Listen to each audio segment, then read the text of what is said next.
Live reports ആദ്യം പോകുന്നത് തൃശ്ശൂരിലേക്കാണ്. എല്ലാ വിഷയങ്ങൾക്കും തെരഞ്ഞെടുപ്പ് കമ്മീഷൻ മറുപടി പറയുമെന്ന് കേന്ദ്രമന്ത്രി സുരേഷ് ഗോപി. താൻ മറുപടി പറയുന്നില്ല, മറുപടി പറയേണ്ടത് അവരാണ്, താൻ മന്ത്രിയാണ്, ആ ഉത്തരവാദിത്തം കൃത്യമായി നിർവഹിക്കുന്നുണ്ട്.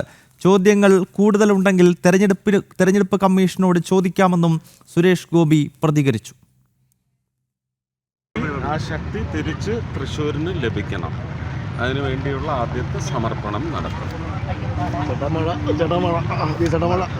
നിരവധി രാഷ്ട്രീയ വിഷയങ്ങളുണ്ട്. രാഷ്ട്രീയ വിഷയങ്ങളല്ല, നിങ്ങൾ ഉന്നയിച്ച വിഷയങ്ങൾക്കെല്ലാം ഇന്ന് ചീഫ് ഇലക്ഷൻ കമ്മീഷൻ മറുപടി പറയും. എന്തുകൊണ്ട് ഞാൻ മറുപടി പറഞ്ഞില്ല? മറുപടി പറയേണ്ടത് അവരാണ്, ഞാൻ മന്ത്രിയാണ്. ഇപ്പോൾ ആ ഉത്തരവാദിത്വം ഞാൻ പെർഫെക്റ്റായിട്ട് കീപ്പ് ചെയ്തിട്ടുണ്ട്. മറുപടി പറയേണ്ടവർ ഇന്ന് മറുപടി പറയും. ചോദ്യങ്ങൾ കൂടുതലുണ്ടെങ്കിൽ അവരോട് ചോദിച്ചോളൂ. ഇല്ലെങ്കിൽ പിന്നെ അവരത് സുപ്രീം കോടതിയിൽ എത്തിക്കുമ്പോൾ സുപ്രീം കോടതിയോട് നിങ്ങൾ പോയി ചോദിച്ചാൽ മതി കേട്ടോ. ഇവിടുന്ന് കുറച്ച് വാനരന്മാർ ഇറങ്ങിയല്ലോ, ഓരോ ഉന്നയിക്കലുമായിട്ട്. അവരൊക്കെ അങ്ങോട്ട് പോകാൻ പറ അല്ലേ, ഇക്കരയായാലും ഇക്കരയായാലും അവിടെ പോയി ചോദിക്കാൻ. സാനു കെ സജീവ് തൃശ്ശൂരിൽ നിന്നും ഈ വാർത്തയുടെ വിശദാംശങ്ങൾ നൽകും. സാനു, കൃത്യമായ കാര്യമാണ് കേന്ദ്രമന്ത്രി സുരേഷ് ഗോപി പറഞ്ഞത്. കാരണം തെരഞ്ഞെടുപ്പ് അട്ടിമറി എന്ന ആരോപണമാണല്ലോ ഇടത് വലത് മുന്നണികൾ അല്ലെങ്കിൽ തൃശ്ശൂരിൽ പരാജയപ്പെട്ട രണ്ട് മുന്നണികളും ചൂണ്ടിക്കാണിച്ചത്.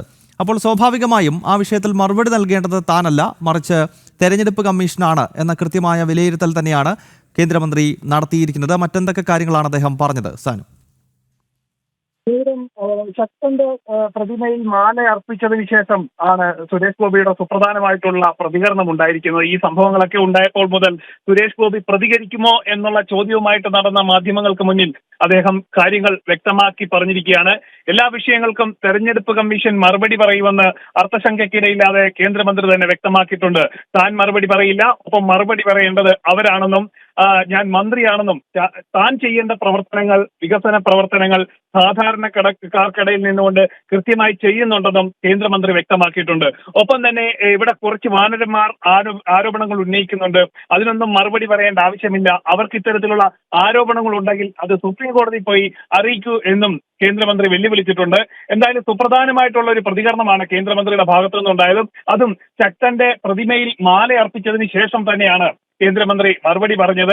അതായത് ശക്തന്റെ മണ്ണിൽ ഈ ഒരു മിന്നും വിജയം നേടിയതിനു ശേഷം അതിപ്പോഴും അംഗീകരിക്കാൻ സാധിക്കാത്ത ഇടത് വലത് മുന്നണികൾ പല കുറി ആരോപണങ്ങൾ ഉന്നയിച്ചുകൊണ്ടിരിക്കുകയാണ്. ആദ്യഘട്ടത്തിൽ കിരീടവുമായി ബന്ധപ്പെട്ടുകൊണ്ടുള്ള ആരോപണമായിരുന്നു.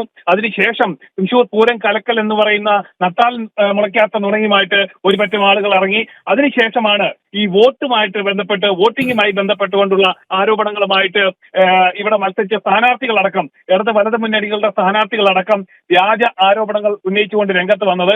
എന്തായാലും അതിനെല്ലാം കൃത്യമായിട്ടുള്ള ഒരു മറുപടി, പ്രതികരണം കേന്ദ്രമന്ത്രിയുടെ ഭാഗത്തു നിന്ന് തന്നെ ഉണ്ടായിരിക്കുകയാണ്. കഴിഞ്ഞ ദിവസങ്ങളിൽ എല്ലാവരും ഉറ്റുനോക്കിയ പോലെ തന്നെ ആ വിഷയത്തിൽ കൃത്യമായിട്ടുള്ള ഒരു മറുപടി മന്ത്രി നൽകിയിരിക്കുകയാണ്. താനല്ല ഈ ആരോപണങ്ങൾക്ക് മറുപടി പറയേണ്ടത്, അത് ഇലക്ഷൻ കമ്മീഷനാണെന്നും അത് ഇലക്ഷൻ കമ്മീഷൻ ആ കാര്യത്തിൽ കൃത്യമായിട്ടും വ്യക്തമായിട്ടുമുള്ള പ്രതികരണം ഉണ്ടാകുമെന്നും, ഒപ്പം തന്നെ ഇത്തരത്തിലുള്ള ആരോപണം ഉന്നയിക്കുന്നവർ സുപ്രീം കോടതിയിലേക്ക് പോകൂ എന്നുകൂടി കേന്ദ്രമന്ത്രി പറഞ്ഞിട്ടുണ്ട്. ഗൗതം.